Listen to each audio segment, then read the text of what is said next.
6 TPS yang akan menggelar PSU di wilayah Sulawesi Tenggara, yakni 3 TPS di Kota Kendari, 1 di Kabupaten Kolaka, dan 2 di Kolaka Utara.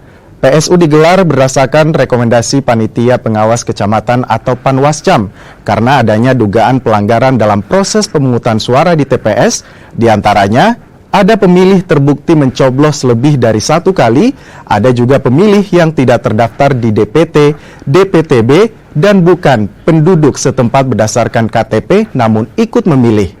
Rekomendasi PSU di 6 TPS di Sulawesi Tenggara ini sudah disampaikan kepada KPU Kabupaten dan Kota untuk ditindaklanjuti. Berdasarkan laporan berjenjang dari Bawaslu Kabupaten Kota, Panwascam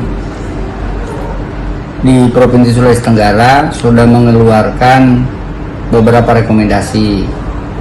3 di Kota Kendari, TPS 5 Mokoau, TPS 9 Anggoea, dan TPS 8 Kemaraya.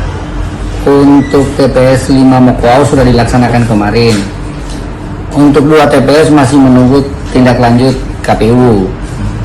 Kemudian 1 di Kolaka, TPS 7 Lamokato, ini juga masih menunggu tindak lanjut dari KPU. Kemudian ada 2 TPS di Kolaka Utara, ini juga sementara menunggu tindak lanjut dari KPU terkait